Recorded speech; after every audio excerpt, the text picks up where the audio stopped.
Aristóteles foi o exemplo do homem renascentista, muito antes da Renascença. Escreveu sobre biologia, ética, lógica, física, retórica, política e inúmeros assuntos. Seu trabalho compreendia a primeira forma sistemática da filosofia ocidental. Aristóteles é também considerado o primeiro verdadeiro cientista da história. Aristóteles nasceu em Estagira, no norte da Grécia, por volta de 348 a.C. Ele era filho de Nicômaco, que era amigo e médico pessoal do rei macedônio Amintas III. Seus pais faleceram quando ele ainda era jovem. Ele foi criado pela sua irmã mais velha e o seu marido. Não há muita informação sobre a sua educação inicial, mas se deduz que ele deva ter estudado medicina, tal qual seu pai. Em 367 a.C., quando Aristóteles tinha 17 anos, ele foi enviado a Atenas para seguir com seus estudos. Atenas, nessa época, era o melhor lugar no mundo para se estudar. Aristóteles entrou para a Academia Platônica, uma escola de educação superior fundada por Platão. Aristóteles era o aluno estelar da academia e permaneceu na escola como professor. Ficou na academia por 20 anos. Apesar de ser extremamente valorizado na academia, Aristóteles não era visto como sucessor de Platão. Isso se devia a algumas divergências fundamentais em suas filosofias. Platão acreditava que o verdadeiro conhecimento só poderia ser obtido através da razão, enquanto Aristóteles preferia a experimentação através de objetos reais. Quando Platão morreu, Aristóteles não assumiu a academia, como alguns pensavam que fosse ocorrer. Em vez disso, voltou à Macedônia. Aristóteles foi reintroduzido ao círculo real na Macedônia. Se tornou mentor do filho adolescente do rei Filipe II, Alexandre, que viria a se tornar Alexandre o Grande. Aos 20 anos, Alexandre assumiu o trono no lugar do pai. Ele unificou as cidades-estados da Grécia e começou uma campanha militar de conquistas. Em pouco tempo, ficou conhecido como o rei da Babilônia, rei da Ásia, rei dos 4 cantos do mundo. Enquanto isso, Aristóteles retornou a Atenas, que era agora de domínio macedônio, e em 335 a.C. fundou sua própria escola, o Liceu. Aristóteles ensinava enquanto caminhava pelos jardins do Liceu, com seus alunos seguindo-o enquanto fazia. Eles acabaram por ser conhecidos como peripatéticos, que vem do grego querendo dizer os que passeiam. Durante o seu tempo no Liceu, Aristóteles estudou quase todos os assuntos possíveis. Ele foi um dos pioneiros da biologia. Suas anotações são cheias de observações de várias formas de vida, incluindo a embriologia de aves e o estômago policavitário dos ruminantes. Por conta de suas observações serem tão precisas, se imagina que ele tenha dissecado alguns animais marinhos, como o polvo e outros invertebrados.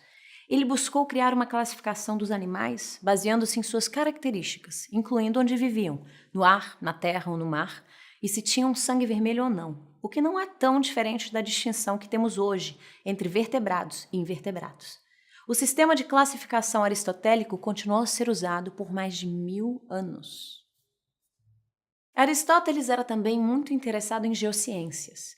Em seu trabalho Meteorologia, ele descreve o ciclo da água assim: agora o Sol, movendo-se como se move, inicia processos de mudanças, de existência e de decomposição, e por sua ação a melhor e mais doce água é a cada dia levada para o alto e dissolvida em vapor, e chega a uma região mais elevada, onde é condensada mais uma vez pelo frio e, portanto, retorna à Terra. Os escritos de Aristóteles incluem discussões variadas sobre vários fenômenos naturais, relâmpagos, trovões, arco-íris, meteoros e cometas. Ele descreveu o vento e terremotos, que ele pensava serem causados por vento aprisionado debaixo da terra. Ele tinha um senso apurado sobre a escala do tempo geológico. Ele escreveu: o processo vital da Terra se dá de forma tão gradual em períodos de tempo que são imensos se comparados às nossas expectativas de vida, que essas mudanças não são observadas, e antes que possam ser registradas do início ao fim, nações inteiras deixam de existir ou são destruídas.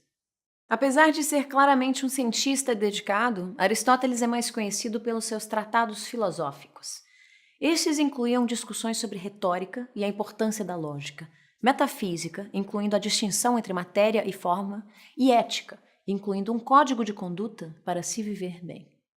Aristóteles deixou de exercer seu cargo no Liceu abruptamente devido à morte de Alexandre o Grande, em 323 a.C. O governo foi derrubado e Aristóteles, que era considerado simpatizante dos macedônios, foi acusado de impiedade.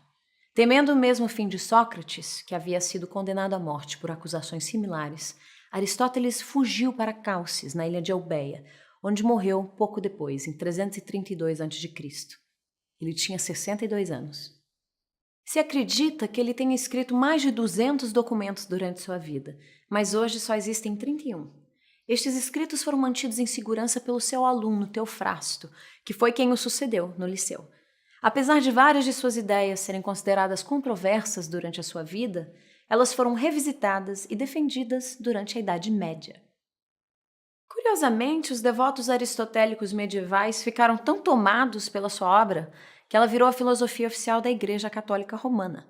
Isso virou motivo de problemas para qualquer descoberta científica que contradissesse os escritos de Aristóteles, como aconteceu com o modelo heliocêntrico do sistema solar de Copérnico e Galileu. É de uma triste ironia que os trabalhos de Aristóteles, considerados os primeiros de observação científica, fossem um dia um impedimento na aceitação de novas descobertas.